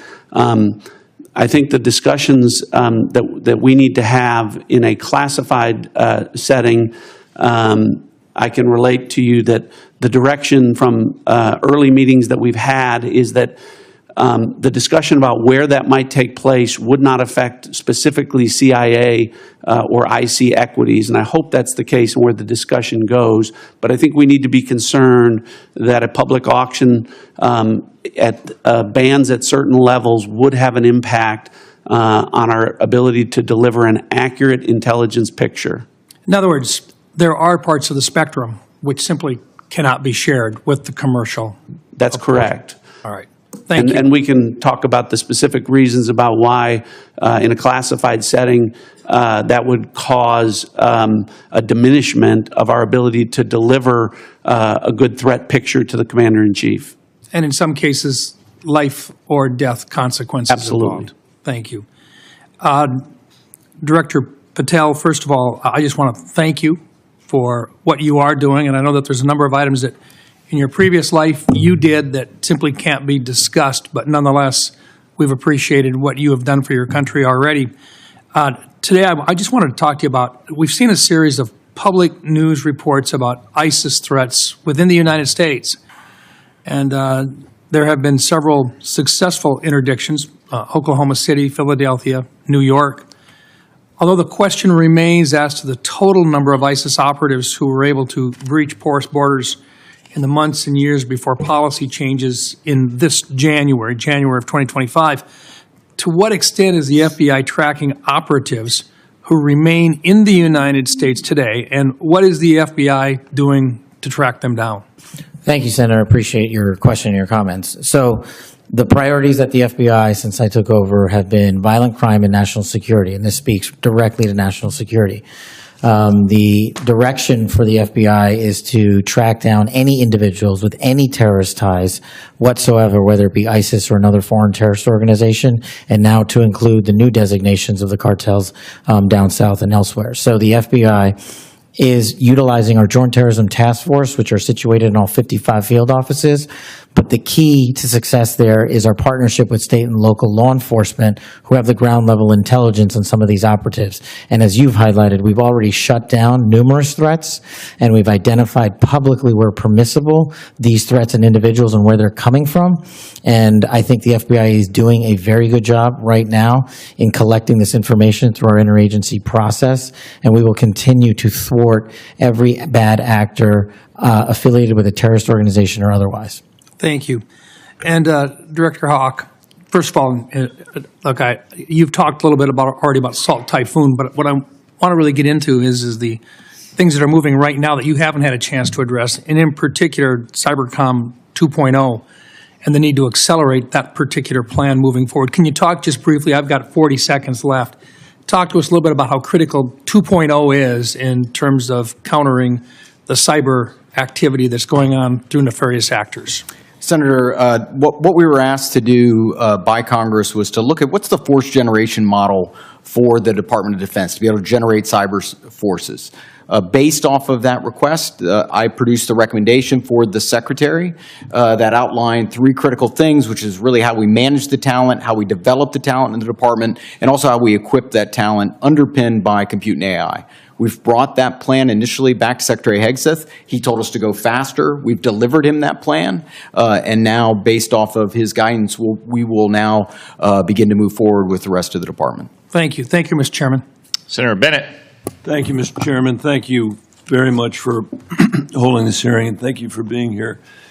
Mr. Director Ratcliffe, it sounds to me like your testimony today and the Secretary and the DNI's testimony is that there was nothing wrong at all with the signal thread that you were on, that it didn't include any targeting information or battle sequence. That is your testimony. That's your testimony. And I'm a little staggered that that is your view, Director Ratcliffe. Does the CIA have any rules about handling of classified information? Yes or no? Yes. Thank you, Director Ratcliffe. Do you agree, Secretary of Defense Pete Hegseth said this morning when asked by members of the press what had happened, he said this morning in Hawaii that Atlantic Editor-in-Chief Jeff Goldberg is a, quote, deceitful and highly discredited so-called journalist who's made a profession of providing hoaxes time and time again. Do you share that evaluation, the Secretary of Defense's evaluation of Jeff Goldberg as a journalist? Senator, I didn't see those comments. I don't know Jeff Goldberg. So do you share that view of the Secretary of Defense? Well, I don't have a view on. Okay. Do you, assuming that he has that view, I'm curious about whether you are the CIA director, okay? This has happened. We know it's happened. Did Jeff Goldberg somehow, did he create a hoax that allowed him to become part of this signal thread? Please answer the question. You don't insult the intelligence of the American people. Did he invite himself to the signal thread? I don't know how he was invited, but clearly he was added. Clearly it was. Finish your sentence, please. Clearly he was added to the signal group. Your question is... You don't know that the President's national security advisor invited him to join the signal thread? Everybody in America knows that. Does the CIA director not know that? I've seen conflicting reports about who added the reporter to the signal messaging group. You think that it's perfectly appropriate that there was a reporter added, especially one that the Secretary of Defense says is deceitful, highly discredited, a so-called journalist who's made a profession of peddling hoaxes over and over again? Is your testimony that it was appropriate that he was added to this signal thread? No, of course not. And why did you not call? Hold on, Senator. You're mischaracterizing my testimony. Good. You answered the question. Let me ask you: when he was added to the thread, you're the CIA director. Why didn't you call out that he was present on the signal thread? I don't know if you use signal messaging app. I do. Not for classified information, not for targeting, well, neither not do I, for anything Senator. remote. Neither do I, Senator. Well, that's what your testimony is today. It absolutely is not, Senator. Were you not listening at the beginning? No. When I said that I was using it as permitted, it is permissible to use. I agree that's your testimony. Yeah. I agree that's your testimony. You asked me if I use it, and I said not for targeting, not for classified information. And I said I don't either. I also know Jeff Goldberg. I don't use it to communicate with him, but you thought it was appropriate. By the way, I think he's one of the more outstanding journalists in America. But I'm shocked to find him on a thread that he's reading in the parking lot of a grocery store in Washington, D.C. And your testimony as the director of the CIA is that it's totally appropriate. No. Is it appropriate? No, that the president? That is not what I. Okay, when did I say it was? Please. When did I use the word appropriate? Well, go ahead, please. Well, I didn't. That everybody in America. So clearly, there's nothing to Senator, see here is what your testimony is. No, I never said that. This is just a normal day at the CIA where we chat about this kind of stuff over signal. In fact, it's so normal that the last administration left it here for us. That's your testimony today. That's your testimony. No, that's Senator. not my testimony. That's what you said. I didn't say any of those things that you just related, I Senator. heard you say it. We'll let the American people decide. Let me Well, I ask think you one final point. I'm out of mischaracterized time. it. Well, are you going to give me a chance Is it to... appropriate? Did you know that the president's Middle East advisor was in Moscow on this thread while you were, as director of the CIA, participating in this thread? Were you aware of that? Are you aware of that today?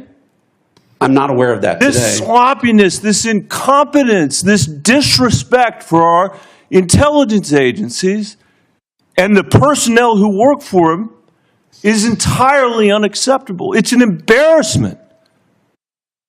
Senator? You need to do better. You need to do better. Thank you. I'm being gavelled by the chairman, and I apologize for going over my time. Senator Young.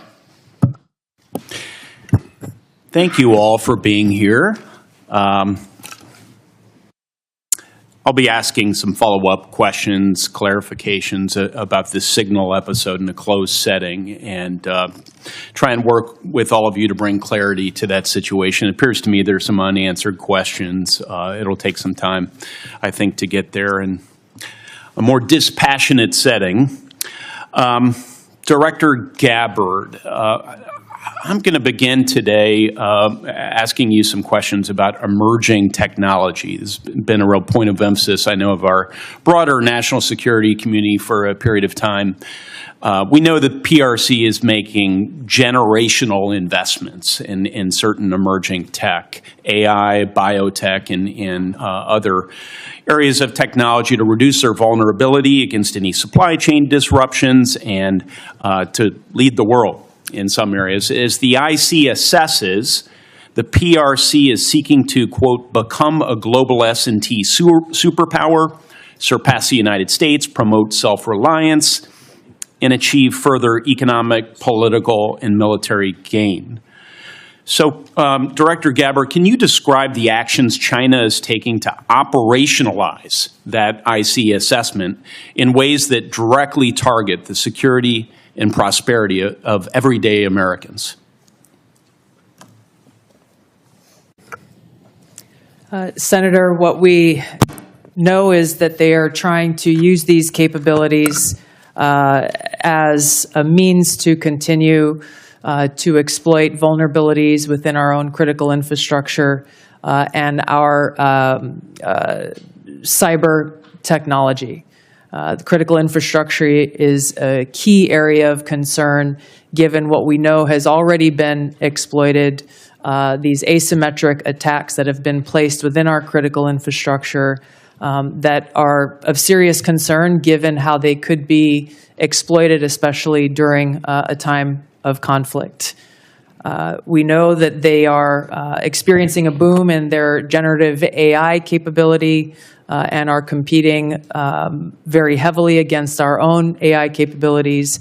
Obviously, AI can and will be used across a multitude of every sector of our society, both here as we are in our own country, and we expect China to be able to continue to do the same there.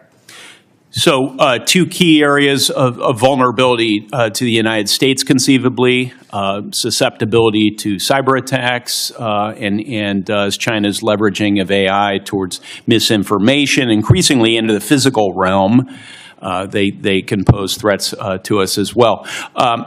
As follow-up, Director Ratcliffe, you know, we've had Huawei, we've had TikTok. What do you believe will be the next point of technological friction and competition between the U.S. and China? What should members of Congress be looking for? Senator, I think I can answer this question more fully in the classified setting. What I would say is it relates to the issue of emerging technologies and matters of quantum computing and quantum sensing, and our ability to stay ahead of China on the technological curve with respect to those issues. I'd be happy to get into that in further detail in a classified setting. Excellent. We'll dive into that. Director Haw, General, how do you see biotech playing into this broader competition? I think it's an area that, from our perspective, has increasingly been a priority as we want to understand the approach that China's taken, and also to ensure that as we think about the president's priorities in terms of both economic and technology security, we are certainly, as a community, following DNI's guidance, that we are increasingly putting our resources to be able to ensure that we understand where China is investing in those resources and how that will impact our economy and overall the overall health of our national security. Thank you, General. Director Gabbard, not a lot of time left on this end, but I do have a little crypto interest I wanted to communicate to you. Can you share with this committee how we're positioned to disrupt foreign cyber efforts to steal cryptocurrency, such as the North Koreans have successfully done? If others would like to pull this thread and weigh in on this question very briefly, that would be great. Senator, we're obviously aware of North Korea's revenue generating by stealing cryptocurrency has had a significant effect on North Korea's capabilities. I defer to our technical experts on the actions that are being taken. Senator, I think this would be a great topic when we go to closed session. It's going to be a busy closed Agreed. setting. Yes. Director Patel? I agree with the general. In closed session, I can provide some details. It's what you get when you visit with a bunch of spies. All right, Chairman. Senator Kelly. Thank you, Mr. Chairman. I'm going to come back to the topic of the day here, the signal chain as reported by The Atlantic. Ms. Gabbard and Mr. Ratcliffe, you each testified that there was no information operational in nature, no classified information. So I want to ask each of you just a series of, just respond yes or no. I'll start with Ms. Gabbard. In the signal chain that we have been talking about, was there any mention of a target in Yemen?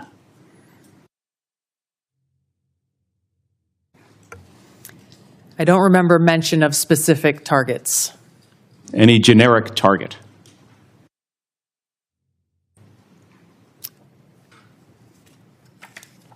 I believe there was discussion around targets in general. Mr. Ratcliffe? I think that's consistent with my recollection. Again, I don't have access to that. Was there any mention, Ms. Gabbard, of a weapon or weapons system? I don't recall specific weapons systems being named. I'm not talking about specific, any weapon or weapons system. I don't recall specific names of systems or weapons being used or named within the Well, I'm not asking whether, I don't want you to tell me what the specific weapon was, but any weapon at all. Mr. Ratcliffe, same question. I don't recall. How about anything about timing? Ms. Gabbard? I don't recall specific timing. Was there any mention? I won't get into the detail of the conversation, but obviously there was a significant amount of planning and internal discussions that had occurred prior to and outside of this signal chat. Mr. Ratcliffe, you're nodding your head. Any mention of any military unit whatsoever?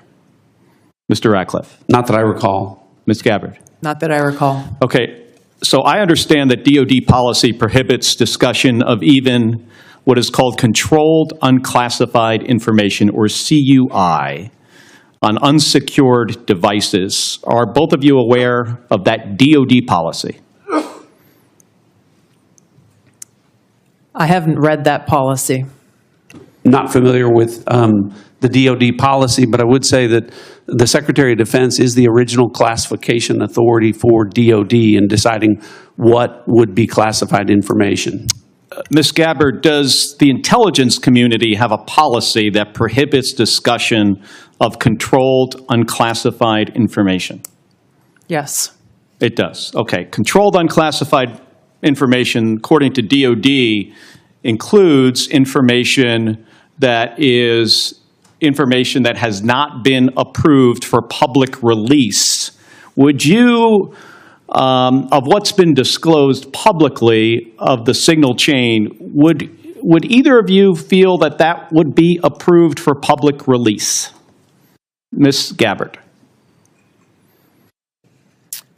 The discussion that took place in that Signal chat group was a conversation reflecting national security leaders and the vice president around the president's objectives. So yes or no, would you approve that for public release? I don't feel I can answer that question here. Because of the nature of this hearing? Because of the nature of a private discussion that took place between individual leaders in our government. It would make sense that you would not approve it for public release, wouldn't it? There are other factors that would go into that consideration. Mr. Ratcliffe, yes or no? I wouldn't approve the release of classified information. Again, as I've said, my I'm not talking about understanding is classified information, Mr. Ratcliffe. I'm talking about information that has not been approved for public release. That is information that is considered controlled, unclassified information. The principles that would have been on that would have been individuals capable of approving that for public release. I got 20 seconds. The deliberation as to whether or not we should launch a strike on another country, would you consider that classified information, Ms. Gabbard? The information was not classified. I'm not talking about this. I'm just talking about deliberation from principles as to whether or not we should launch a strike on another country. Would you consider that classified information? I'm not talking about what happened this week. There are other factors that would go into determining that classification. Mr. Ratcliffe, the deliberation between principals in our national security apparatus about whether or not to strike another country, would you consider that to be classified information? Pre-decisional strike deliberation should be conducted through classified channels. Thank you. Thank you, Mr. Chairman. If I may, I just want to return, Mr. Ratcliffe, to your answer there in part to Senator Kelly. It's been raised at several occasions now in this hearing about whether classified information was discussed in this chat. And you mentioned about the Secretary of Defense being what you called, I think, the original classification authority. Correct. Correct. I think it's important for the public to understand that although you and Director Gabbard are original classification authorities on many matters, you're not that for all matters that might be classified in the government. Is that right? That's correct. So if the Secretary of State has classified sensitive diplomatic details, that's his authority. If the Secretary of Energy has sensitive classified information about our national laboratories, that's his authority. And the two of you can't speak to other departments who have their own original classification authority, and which, of course, as Director Gabbard said, ultimately rested with one person, the President of the United States. Is that correct? That's correct. Okay. I just wanted to clarify that. It looks like the Vice Chairman wants to weigh in as well. Just very briefly. I mean, I think it strains the audience and the watching public's credibility if we're talking about timing, packages, that somehow this would be okay to put out, or just, frankly, senior American officials trashing Europe. I've been around this for a while.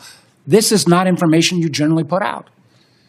And the notion there's not even acknowledgement of, hey, gosh, we screwed up, is stunning to me. And the idea somehow, well, none of this was classified, but we can't talk about it here. You can't have it both ways. I think the witness's point is that they can't speak for every official in the government who has original classification authority. Chairman, I don't, that's not what I'm not trying to litigate that. I'm trying to litigate on the face unless, as Senator Bennett said, this reporter is somehow making this all up. And I think the White House has acknowledged that the text chain that he submitted was authentic. It strains my mind to think again, it strains my mind if the shoe had been on the other foot, what my colleagues would be saying about this. And again, we're going to get to the bottom of it. And I appreciate your comments, but you guys have both testified under law. There's nothing classified in that information. And there's nothing, in a sense, I've not heard either one of you say, gosh, we screwed up. So we'll find out. This is too important to our national security. And again, I know we've got more members to close. They testified, is my understanding, correct me if I'm wrong, that there's no intelligence community classified information. Is that correct? That's Director correct. Ratcliffe, is that correct? Director Gabbard? Yes, Chairman. Well, again, That's not correct. She said repeatedly there's nothing classified, period. right, period. You can't have it both. And again, we'll see. I cannot believe this is not going to come out. And if it's not classified, again, we'd ask you to give it to the public today. I'm sure one of your aides back there probably got it on paper. If you got it here, it's not classified, stand by your position. Or is this just one more example of a careless approach to how we keep our secrets in this administration? With apologies to Senator Moran. Thank you, Mr. Chairman, and thank you to our witnesses for being here. I want to explore a little bit about Ukraine, and I'll direct this to Director Ratcliffe or Director Cruz. The ATA assesses that, quote, the grinding war of attrition in Ukraine, quote, will lead to a gradual but steady erosion of Kyiv's positions on the battlefield. Are Ukrainian forces at any significant risk of collapse this year?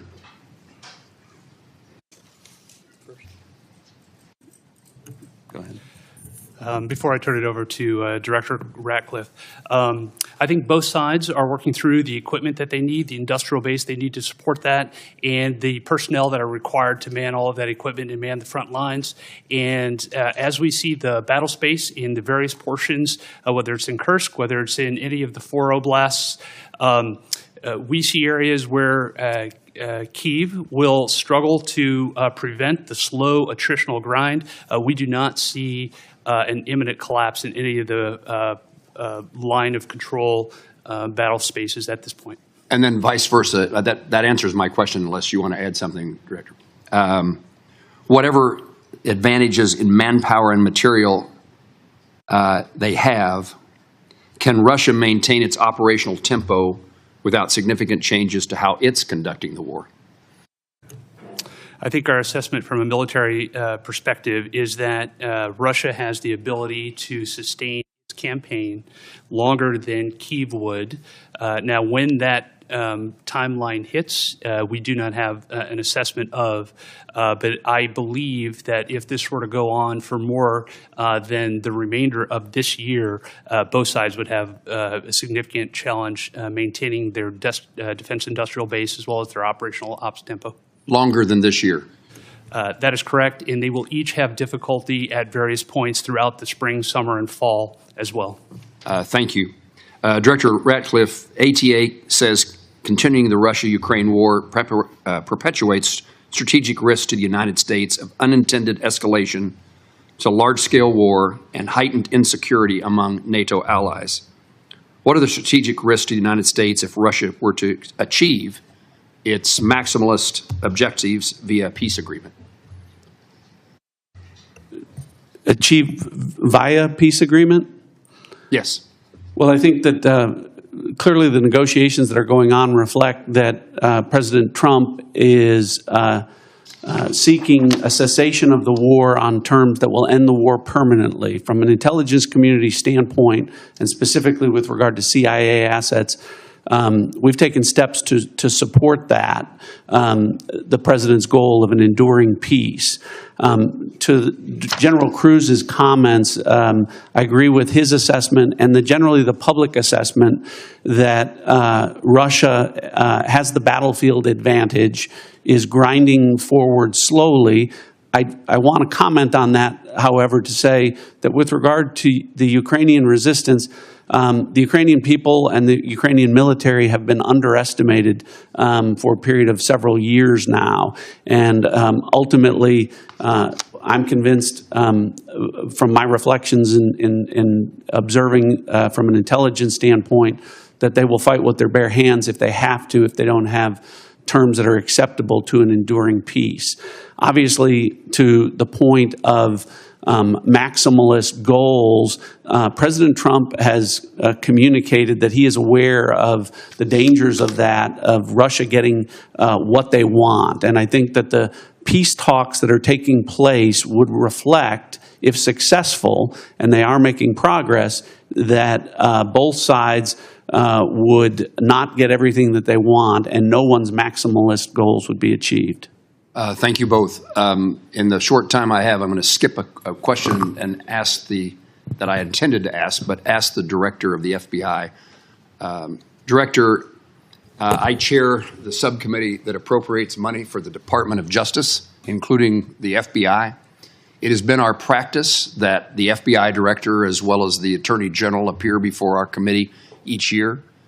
And I want to make certain that you do not foresee any challenges that I will have in your presence when you come to speak when we invite you to come speak about your budget. I think when we visited in the office, you made yourself often available, pleased to talk to Congress.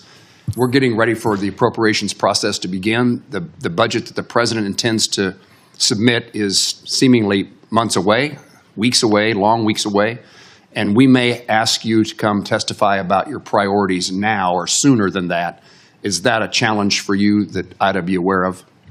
From the FBI, no, as long as the Department of Justice and the Attorney General are good with it. Thank you. Senator Reid. Thank you very much, Mr. Chairman. Director Ratcliffe, you have repeatedly made the point that there was no classified information contained in any of these discussions that were reported in the Atlantic Monthly. Is that correct? No, that's not correct. So, Senator, what I've related is that any information that was related from my perspective or that I observed from the intelligence perspective was not classified information.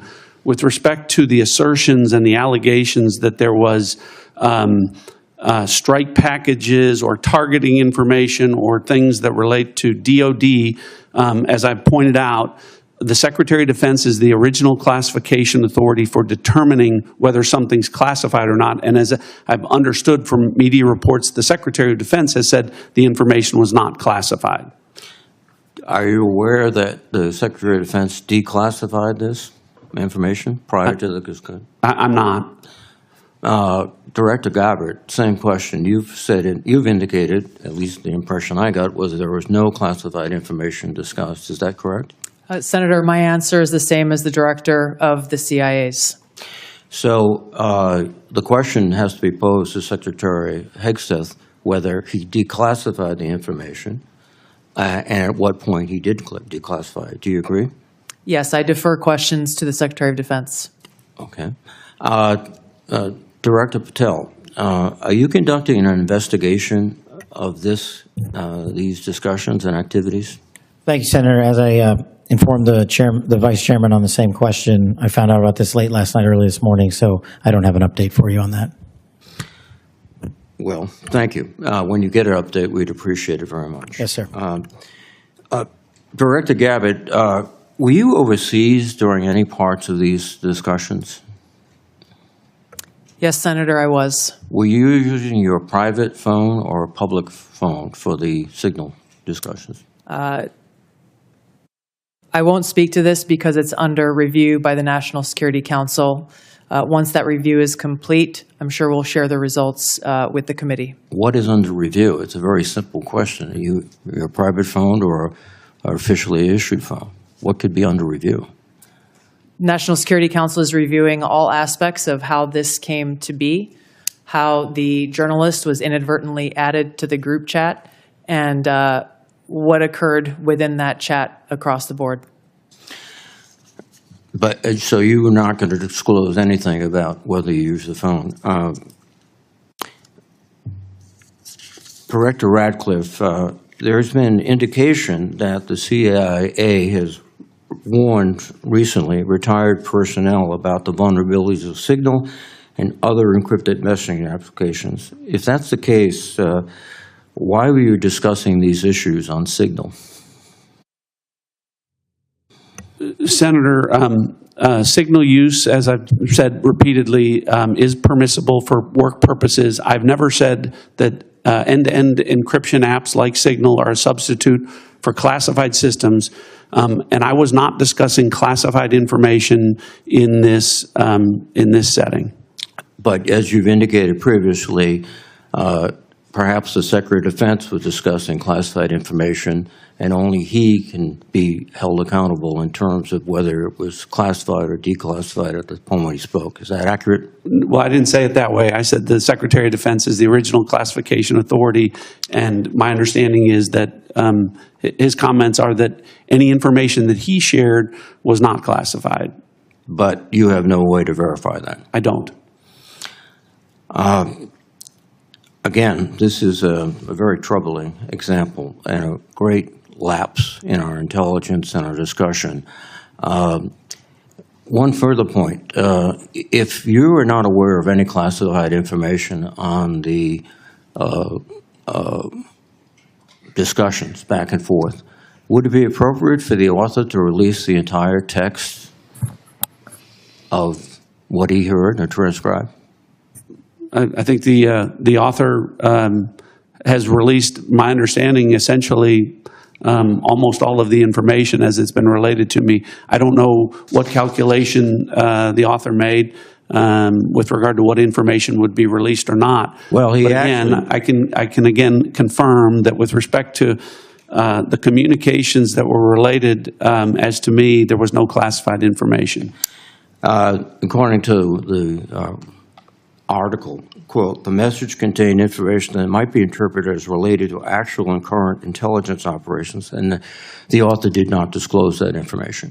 So the question would be, if he disclosed everything he heard, in your view. That wouldn't be classified information. I know the context of what that is, and I think the author said might be interpreted as related to intelligence information. It was not classified information. So it goes back to my point. If he released all this information he did not release, he could do so without any liability at the federal level. I think you're asking for a legal answer that I'm not able to give you, but. Mr. Patel, can you opine? You're a lawyer and you're the director of the FBI. Would he face any legal liability if he released the information? Because of the questions you and the Vice Chairman have put to me, I'm not going to prejudge the situation, and that legal call is ultimately for the Department of Justice. Thank you. Thank you very much, Mr. Chairman. Senator Ossoff. Thank you, Mr. Chairman, and thank you all for joining us and for your service. Just to make sure I understand some of the basics here, so Director Ratcliffe, you were a member of the Houthi PC small group signal chain, correct? I was. Yeah, and so were the Vice President, the Secretaries of State and Defense, the National Security Advisor, and Ms. Gabbard, correct? I believe so. I don't have a list of who was invited to be on. And so was National Political Reporter Jeffrey Goldberg, correct? I don't know that. Yes, you do. I don't know Jeffrey Goldberg, and I've already testified. I don't know whether or how he was added. Okay, well, he was a member of the signal chain, and the discussion included the Vice President's private opinion on the wisdom of proposed U.S. strikes in Yemen, correct? I don't recall. Vance, quote, I think we are making a mistake. I am not sure the President is aware of how inconsistent this is with his message on Europe right now. There was a strong argument for delaying this a month. You don't recall? I don't, as you don't recall seeing that? Read that. I don't. It included the private opinions of the Secretary of Defense on the timing of strikes in Yemen, correct? I don't recall. Director Ratcliffe, surely you prepared for this hearing today. You were part of a group of principals, senior echelons of the U.S. government, in now a widely publicized breach of sensitive information. You don't recall whether the Vice President opined on the wisdom of the strikes? That's your testimony today under oath? In that setting, I don't recall. Here's what Secretary Hegseth said, quote, waiting a few weeks or months does not fundamentally change the calculus. Two immediate risks on waiting. One, this leaks and we look indecisive. Two, Israel takes an action first or Gaza ceasefire falls apart and we don't get to start this on our own terms. Your testimony is you don't recall the Secretary of Defense sending that message or reading it? I recall there being an exchange. I don't recall the specifics as you're reading it. Well, let's put it this way, Director Ratcliffe, a discussion by senior U.S. officials on the timing and risks of a proposed military campaign and disagreements between the President and the Vice President about U.S. plans and intentions would be of obvious interest to foreign intelligence services, would it not? Yes. And they were discussing the timing of sending U.S. air crews into enemy airspace where they faced an air defense threat, correct? I'm going to, Senator, defer to the other principles that you're referring Director to Ratcliffe. about what the meaning and the context of They're what they talking were about on. the timing of U.S. airstrikes, correct? Yes. Yes, and therefore the timing of sending U.S. air crews into hostile airspace, correct? Yes. And therefore the time period during which enemy air defenses could target U.S. air crews flying in enemy airspace, correct? I don't know that. You do know that. Let me ask this question, General Hawk. You lead America's signals intelligence collection. Would the private deliberation of foreign senior officials about the wisdom and timing of potential military action be a collection priority for you and the U.S. intelligence community? Senator, it's our job to do indications and warning for both the plans and intentions of adversary leaders and for military commanders. And would not information about the timing of airstrikes allow a military to pre-position or cue air defense systems to shoot down enemy aircraft?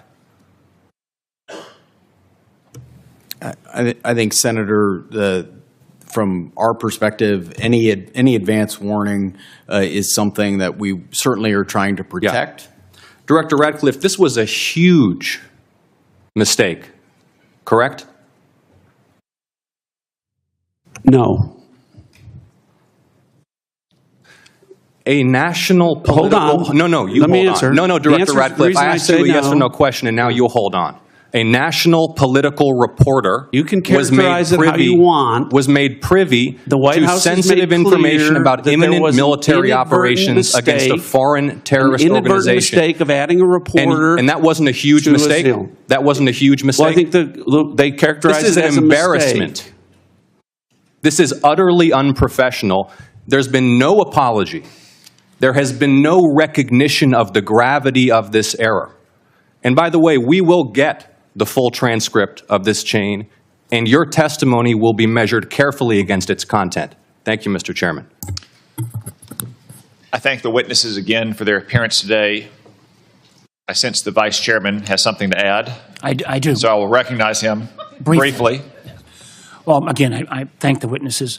But what you're saying doesn't make sense on the face of it. Everybody knows, at least Director Ratcliffe, you had the courtesy of acknowledging you were on the chain. Director Gabbard wouldn't even touch that, even though we've got our initials. And if you want a comparison, think back to the beginning of the Ukraine war, when the United States, in concert with our then ally, the United Kingdom, declassified a lot of Putin's battle plans that allowed the Ukrainians to push back successfully on the Russian invasion. How was that? That was gone through a real process of declassification. As Senator Ossoff so clearly made the point, this information out, potentially where our adversary could reposition its defenses, in the unwillingness of the individuals on this panel who were on the chat to even apologize or acknowledging what a colossal screw-up this is, speaks volumes. Thank you to our witnesses for your appearance. A few administrative matters. As I mentioned earlier, Senator Collins is under the weather. She regrets that she could not be here for your testimony.